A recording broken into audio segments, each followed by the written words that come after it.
Hi, welcome. I'm Kendra, and I am the Associate Registrar for Undergraduate Medical Education at the University of Toronto.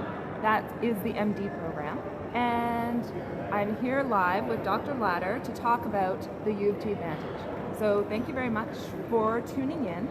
And if you stay tuned in, you're going to learn about all the things that we think make the MD program at U of T great.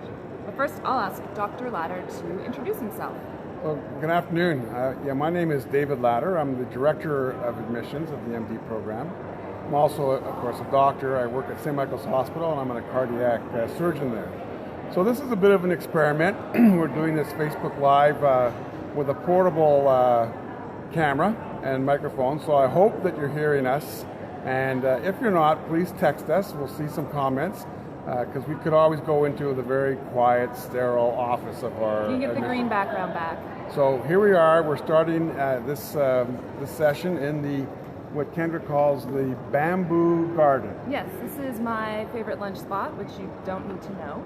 But it is part of the Terence Donnelly Center for Cellular and Biomolecular Research, which is attached to the Medical Sciences building, where our St. George campus home is.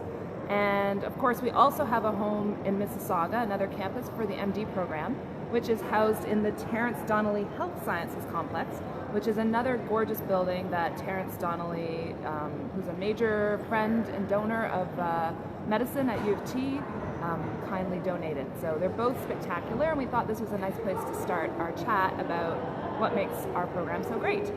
Right, so this building actually, the Terence Donnelly building, is a fairly new building. Maybe 10 years old, Kendra? Yeah, something like that. And it used to be a parking lot, and it actually joins the medical science building, which is over there, and this building over here, which is the Roseburg building. The Roseburg. I was telling Dr. Ladder before that in some research I did, I found out that Dr. Roseburg was one of the first doctors to start advocating for free health care in Upper Canada. So that is the name for that building, why it's named the Roseburg building. Maybe that's one of the reasons why you like having your lunch here. Yeah, maybe. Dr. Okay. Roseburg, thank you. Yeah. So we're going to talk first about Toronto, because one of the great things about being a medical school at U of T, obviously, is that you are living in Toronto. So, Dr. Ladder, what do you think? Why do you think Toronto's a great place to learn? Well, Toronto's a great city. It's Canada's largest city, of course. I grew up actually in Montreal, and what I like about Toronto is there's something here for everybody. Yes. It's how many million people, Kendra? I believe it's now 6 million in the Greater Toronto area, but the sign when you're driving into the city says 3 million. That's just Toronto itself, Toronto proper, or the six, as it's called sometimes, the 6 boroughs. It's the 4th largest city in North America. And it's one of the most diverse cities in the world, which you see every single day. I mean, that's what you mean about it, there being something for everyone. There's literally something for everyone. Exactly. There's a very vibrant culture scene here. We have a very active theater, of course, professional sports of all kinds, except maybe NFL football. But oh, yeah. We have the Canadian Football League. Yeah, but it's better. It's better. And you might even be able to play in the Canadian Football League. Right, and you may even have watched the Raptors play in the last couple of days as they're making a playoff run. Yeah, they played Philly last night. Right, so it's a very exciting city, lots of public transit, and the community is so varied. We just have a huge cosmopolitan city that really has something to offer for anybody that has any diverse interests. And when I say we're at St. George campus, this campus is in the heart of the city. It's one of the reasons why I love working at U of T, besides meeting all the students, is the campus is gorgeous. We're right downtown, but it's got big wide open spaces, and it's got one of the best library systems in North America, I think the 4th largest in North America. Right. So the resources here at U of T are incredible. So besides eating well and being entertained, you will study medicine if you come to U of T. Right, good point. So what's the great thing about Toronto and studying medicine? So as a medical school, we're a very large medical school. There's lots of stats that we have for you. We have I think 11 or 12 fully affiliated teaching hospitals associated with the medical school. Yeah, and these hospitals are recognized as the best in the world at what they do, like Sick Kids, for instance, and CAMH, the Center for Addiction and Mental Health. right? And we have, I think in total, we have 33 additional, or 33 hospitals in total that are fully affiliated or partially affiliated. And that's where our medical students go and get their clinical experience. Yeah. And of course, that's where the faculty do their clinical work in addition to whatever work they do at the university. Yeah, exactly. And being part of the Faculty of Medicine, we have a long history of innovation here. One of the rankings of our institution that we're proud of is that the Faculty of Medicine has the third largest research output in the world. And so we wanted actually to talk today about some of the different medical innovations that are our favorites. And we're quite close to sort of a bust here. I don't know if you can So I'm just gonna pan over here. This is just a simple little area of it's really at the College Street entrance of the Donnelly building, and they've constructed this little wall with some busts of notable physicians and scientists that have been here at the University of Toronto. So we could walk over there, but I think you can see the idea from here. And in that list we have, for instance, sorry about the camera angle there, we have a bust of Dr. Best and Dr. Banting. And they are, of course, most well known for their discovery of insulin back in 1921, Banting and Best. They won the Nobel, I think Dr. Banting, or maybe both, won the Nobel Prize for this a couple of years later. And so they're quite a prominent story in the history of University of Toronto medicine. Yeah, and in one of my favorite parts of that story is in the same sort of sense of giving as Dr. Roseborough, they took $1 for the rights of their patent because they felt like insulin was their gift to the world. It could help so many people they didn't really want to profit from it, which I think is an amazing thing for a medical innovator to do. Truly remarkable. Another one of the busts over there is a bust of Dr. Bigelow, who was a cardiac surgeon, so that's my specialty. And he was the first in the world to use a pacemaker in a human being. That was about the size of a television, and the patient rolled it around, Really? rolled it around the hospital. Now they're, of course, they're much smaller, but really a tremendous achievement. And back in the day, when children who had heart surgery would die because they had heart block, and this actually saved them, and it was a really remarkable advance. Why don't we? I think we're more interesting than the busts. Oh, okay, Let's right. Go back to us. Let's go back to us. Good idea. We also, I wanted to point out Vera Peters, who is a radiation oncologist who was one of the first to realize that radiation was a treatment for breast cancer and Hodgkin's disease, which was terminal before she introduced her medical innovation. And then they're not on this bust yet, but just a floor up here is an innovative lab, Dr. Warren Chan, and another lab is Dr. Stephen Shearer. And these are two innovators right now who are winning awards, getting recognition, who our current medical students work with. So I think the science is amazing that's happening in this faculty, and if you become a student here, you have access to it. You have access to that innovation, and you can work in their labs and even get paid positions to do it. Our MD, PhD students are working with them, and then our regular MD students are taking summer placements and getting different research experience across the university.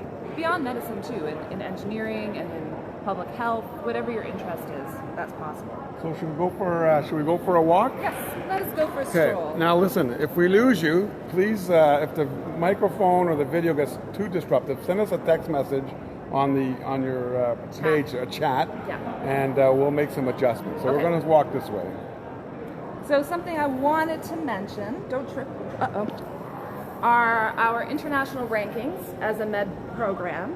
And so if you look at our website, you'll see all of the credits for these rankings. But we are ranked #1 in Canada for clinical medicine, recognized as 3rd in the world in clinical medicine with the National Taiwan University ratings from 2018. And then US News and World Report ranked us as in the top 5 clinical programs in North America. So it's not just us thinking we're amazing. Other people recognize that we're a great medical school as well. But we hate to boast. I know it sounds like we're boasting, but I like boasting. Oh, there you go. So we're walking through part of the main section of the medical school building. Making sure we don't run down anyone. That's the red room behind us, and then over here is the black room. Very original names. Yes, very original names. Oops. we're heading over to the Starbucks, which is a favorite. It's where I can see all the students every morning. So we're just into this main section, and we'll pan the camera around so you can see what's going on. Oh yeah, here we go. Here we go. Is this a good place to put it? Well, let's go over here in front of the cafeteria. You can see the background students. So I'm just going to turn around, and that's the Starbucks where everyone gets their Java in the morning. And over here, behind me now, is sort of a little cafeteria where students get some of their food. And we're going to continue on walking. I'm back.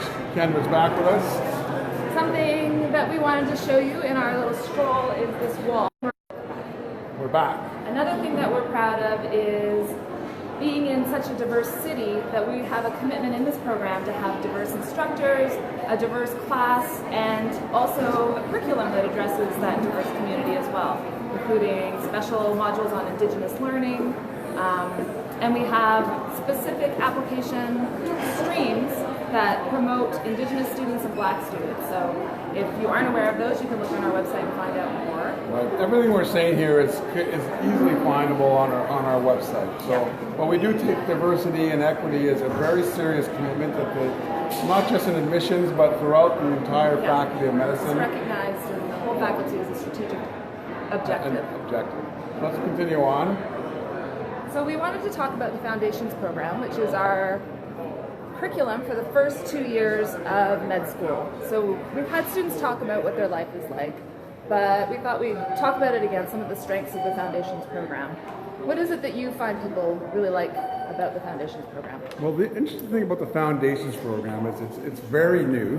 We're in our second year of it, and it's basically we'll just pivot around here, Kendra. It's basically a program that weaves the topics of whatever we're studying into everything that the student's doing. So if we're in, I don't know, I'm not sure the exact scheduling of it, but let's say we're in a week of nephrology where we're learning about the kidney and the renal system. Yeah. So the students would be studying the anatomy, the kidney, the ureters, the bladder in their anatomy class. They'd be learning about the physiology of the renal function. They would be doing a case-based learning program that would focus on a kidney patient, and basically all the teaching is focused around that area of interest. Yeah. So that they're learning things in context. They're learning about the anatomy, the physiology, the pathophysiology, and of course the clinical examination and the clinical decision making that goes with those problems. So it's comprehensive. It's comprehensive. It's a two-year pre-clerkship curriculum, so that at the end of 2 years, when you're ready for clerkship, you are really fully prepared. So people also seem really interested in the white space. Can you explain what the white space is? So white space, based into the created or booked into the student's schedule is some free what we call white space, which is basically personal learning time. The students can do whatever they want. They can have a rest day if they want, or they can do. They never rest. They never rest. They could go and shadow a physician at the hospital, or they could do some research pursue, activity. their research interests. Or they could do, just go to the library, whatever they want to further their education. So it's just free time, not free time, it's personal time for the students to decide how they can best use it for their education. Yeah, and I think an important tie-in to this whole thematic approach and the white space is the testing in the Foundations curriculum. Instead of high-stakes tests at the end of a term, you are constantly evaluated in different methods so that you're taking multiple tests just to help you understand what you're learning and what you need to reinforce. So it's less of a high stakes, and we also think that it's really learner based. That's how research shows you learn best. So that's how we designed the curriculum. Right. The students sometimes complain that there's always a test in the near future, but the tests are smaller. Instead of having one big, massive stakes test, which is fail or succeed or fail, they have multiple small tests, so they can monitor their learning better. They're entitled to help. If they're missing something, they find out about it right away, and they can go and fill in the knowledge gap. So we're in a hallway that's people walking up and down, of course. Yeah. You may hear them. We just wanted to show you this over here. And this is a hallway full of pictures of the class, previous classes. Yeah. And this is the first one we could find back in 1870. And you can see that there's 8 people in that class. I think the medical school actually started in what year, Kendra? 1843. Right, but we think maybe this is the first time that we actually have the technology for photography. Yeah, you can imagine that they probably held that pose for a while. It's the beginning of photography. Oh, I get it. But every one of our alumni are in this hallway, not personally, but their photo. And even my grandfather is in this hallway from when he graduated in the 40s. So it's a great place for people to come back and visit, and it's a place of pride for all of our alumni. Right. Kendra told me a story of these 8 characters here. Back in those days, doctors weren't always so professional. That there was our curriculum has improved since then. Hand washing's included now. So should we head back into the office and conclude this? We'll answer some questions. So this is the time, if you have anything to ask us, to put it into your chat line. Yeah, we haven't been reading them yet, but when we get into our boardroom, we're going to look over the questions and answer them at that point. People might be wondering when offers are going out. That's standardized. That's May 14th is coming up. Hopefully I haven't made you seasick with the moving camera. So we're just sitting down into our boardroom. We also wanted to talk about something that we call the MD Plus program. Or it's not a program, but it's options. Again, understanding that people learn differently and they have different career goals. We do have several collaborative programs in place for students once they are in our program. So there's an MEng degree that you can combine with your MD program and do it during your MD program. We have Masters of Innovation. Yeah. Who wouldn't want that? Right. Some people do clinical epidemiology. There's all sorts of opportunities. MD PhD, of course. Right. You can apply to that right away, but you're also able to apply in first year as well, which I don't know everybody knows. Maybe you weren't sure, but then you realize that you miss your research so much that you'd like to get back into doing your PhD. So you can apply for your MD PhD in first year. And we have the Graduate Diploma in Health Research, which is an opportunity to do a longitudinal research project, as well as gain a diploma at the same time. So I see some questions are coming in on the chat line. I think Ken is going to open up an iPad to get it better. But I see one from Fernandez here, and he's asking, do you foresee any changes to the MD's admissions process? I don't know if there's any questions, requirements, and I would like to apply in the program in the near future. So yes, we do actually foresee some changes. We've just almost completing a pretty exhaustive review of our MD admissions process and tools, and we are going to be making some changes. And I think the overall, idea is that we plan to make it a little less GPA and MCAT centric, and try, everyone says holistic reviews, but that's what we're going to try and do, and make it so that we're going to have a student body that have proven their academic merit through their undergraduate studies, and we're going to be still looking at GPAs for sure. But then we're going to put more emphasis on their success or their personal skills at interviews, and we actually have some plans how to do that. I can't tell you specifically the details because it has to go through the different faculty committees here at the university. But we will be rolling out some changes over the next couple of years. You'll get lots of heads up on the changes. So. By the time the OMSAS site opens and it's time to apply, those changes will be available. You'll see them on our website. You'll also see them reflected in the OMSAS instructions. And I see another question related to this about when the personal essay questions for the upcoming admission cycle will be available. And I commend you for looking ahead. They are not ready yet, so you will see them, a little bit prior to the July opening of OMSAS, probably the start of July. If you checked our website, they will be posted there. Let's see here. Excellent.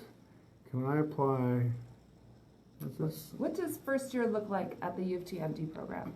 So we did talk a little bit about the Foundations program and the white space that you have. It is from September to the end of May. Not everybody knows. Well, actually, O Week starts at the end of August. Yeah, the end of August. So then you have the summer off, and then second year starts. You don't have summers off once you get into clerkship, but the first 2 years you'll have the summer off. That's sort of generally what it looks like. Academically, I think we addressed that with our information about the Foundations program. But if you had any more specific questions, feel free to add them right now as we go through these questions. So here's a question here from the G. Subramanian. How important is research if applying to the MD program after third year? So that's a good question. I mean, I don't think there's any specific difference if applying after third year versus fourth year.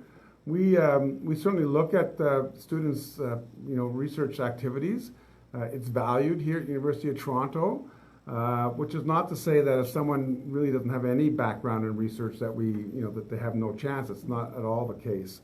It's just an added element to the students' life experiences, and we think that all these life experiences, whether it's research or work or community engagement, it all has value in shaping the person that you are going to be or you are, and that's how we look at it. So just because you have research doesn't give you a heads up advantage, but it certainly is valued, and we look at it in that context.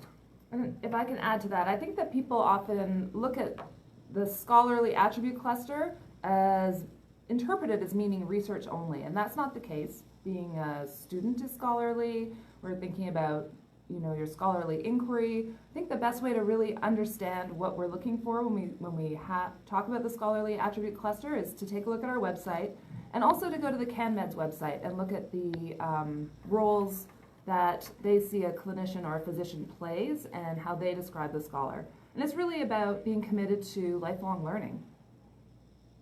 I don't see any more questions here. Let's just on the research topic. So one thing that people often say, well, U of T, it's all about the research, and that they don't train doctors to be general practitioners, which is not true. Yes. We have 259 students in our class, and we train everybody. And there's certainly, if you're interested in research, this is a great place to be because of the breadth of available research activities, and not only in the Faculty of Medicine, but in other faculties. So we definitely can facilitate connecting with people in biomedical engineering, all sorts of activities. And Kendra mentioned earlier about the MD PhD. We have about usually 8, 9, or 10 students per year in the MD PhD program, right from the start. But if somebody gets into comes into our medical school, and after the first year or 2 years they really see that they want to pursue that, then they certainly have opportunities to do that too. Definitely. We did have a student apply in the end of second year. There's not a hard stop. It's just a good idea to get involved earlier so you can get connected with the community and get those kind of supports and get started on your PhD. So one question here from Lavania Sri says, do you do rotations in the first year? That's a great question. So I guess she's referring to clinical rotations, right? I would think so. Yeah. So no, clerkships, well, yes and no, the answer to that is. Clerkships start in the third year, and that's when you basically spend very little time in the medical school building. You're in the hospitals almost exclusively. Yeah, we say goodbye to our students. Right. We sort of, they go off, they work very, very hard doing clerkship rotations and electives, because at this point they have to start thinking about what their next steps are, so they start to gear their activities towards that. But in first year, we have you in the hospitals within the first year, within the very first few weeks. And we teach you, for instance, clinical examination skills. And that would be, for instance, if it's a cardiology week, or more than 1 week for cardiology, obviously, for the heart and vascular system. But you'd be in a hospital learning clinical skill to how to perform an examination on a patient with cardiovascular issues. So you'd be there. I think it's once or twice a week. They're there with a teacher, a clinician who's teaching them how to examine a patient with heart murmur or with peripheral vascular disease or... It's funny you mentioned that because I bumped into a med student who was like literally walking through the building trying to memorize the different sounds for the heart murmur. Right, right. Probably on his way to do the anatomy class to look at the heart muscle or valve and then preparing for his mastery exam at the end of the week on cardiovascular diseases. What's this here? So I think it's just asking for us to expand on the scholarship attribute. Right. So that's a good question. So, going to medical school is expensive. We know that. Tuition is not cheap. We actually have a fairly robust system for supporting financially students. Domestic students, that's a good point, who need assistance. Unfortunately, our international students, they don't qualify for that assistance. But we do have scholarships. We have admissions bursaries that are awarded, again, to domestic students. And we have financial officers that help our students with financial advice and securing, personal lines of credit at the bank. We vouch for them. We advise them on some of their financial activities. If we see them getting into too much debt, we speak to them and tell them they have to modify their spending habits. They are adults, though. They are adults, exactly. We also have in-course scholarships for academic achievement, the financial needs scholarships. So there's a big variety of scholarships once you get into the MD program. There's a Ankle Award for innovation. Right, so we have a bunch of awards that are based on financial need, and we call them bursaries or scholarships, and we also have merit awards, which come with, some of them come with monetary, value, and they're based on academic achievement. Yeah. So let's see what else you have here. Do we have a weighted GPA? Well, you know what, I think there might be an entire Facebook Live on the weighted GPA. We do have it, and I would recommend that you reach out to our website to learn more about it. Because it's a lot to talk about for the tail end of a Facebook Live. But yes, we definitely have a weighted GPA, and it's specifically for students who did their undergraduate in Canada or in the US. And you have to be applying in your fourth year to qualify for the weighted GPA. Students applying in their third year don't. Right. So the next question is, when do you choose or finalize what field you're interested in during the MD program? Well, so you're talking about the CARMS match, which occurs at the middle of the fourth year, and so that students know where they're going to be going on July 1st as residents. So, but most students have a pretty good idea by second year because they're starting to form relationships and they're starting to plan their electives, for their clerkship electives, to coincide with people that they want to meet or areas of interest that they want to explore. So certainly by third year you have to have a pretty good idea where you want to be heading, and most students are getting firming up their ideas by second year so they can plan their third year in preparation for CARMS match. Yeah, and we do have an office with counselors who are available to help you with that planning and those decisions that you need to make, help you decide which match that you might want to make, whether you're doing the ARIS match or the CARMS match or wherever you're going to practice medicine. So it is a big decision to make, but you do get support during that time as well. That's a good thing that you mentioned the ARIS match. So Canadian students and international students have the ability to enter the resident matching program, the National Resident Matching Program in the United States, which is NMRP, also, which is run through an electronic system called ERAS, E-R-A-S. So Canadian medical graduates and U.S. medical graduates are considered similar. So you have, you're a Canadian medical graduate, but if we're applying for American residencies, they view a Canadian grad as same as an American grad. And we do the same, and vice versa.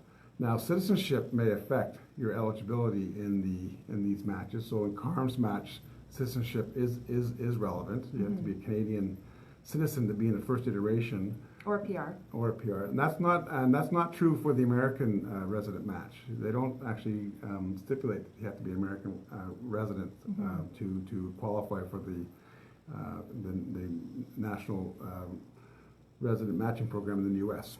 Yes, so our students, if they need some guidance, are able to get some help with the USMLE prep and scheduling, as well as the match in the States too. But a lot of the focus is on the CARMS match, since it's, Canadian, Yeah. and you've been practicing in hospitals in Toronto. Right. So we have a question about the cutoff, and yes, we do have a cutoff, and you're correct that a 3.8 is a competitive GPA to have. Our cutoff is 3.6 for undergraduate applicants. So if we don't have any more questions, I think we should probably wrap it up. I really appreciate the people who've been watching all this time. Thank you so much. We hope that we have helped you understand a bit more about what we're proud of about the MD program. Was there anything you think we've forgotten? No, just that you can always, our offices are always available for you. I think, you can email us, you can call us. Mm-hmm. I don't know if they can text us, but certainly email. And calling directly, and we have people available to help you for any of your questions and inquiries. Yeah. All right, well, good luck with your med school applications. And if you are someone who interviewed this year, good luck on May 14th. We hope that you get all of the answers that you need. Okay, bye-bye. Bye-bye.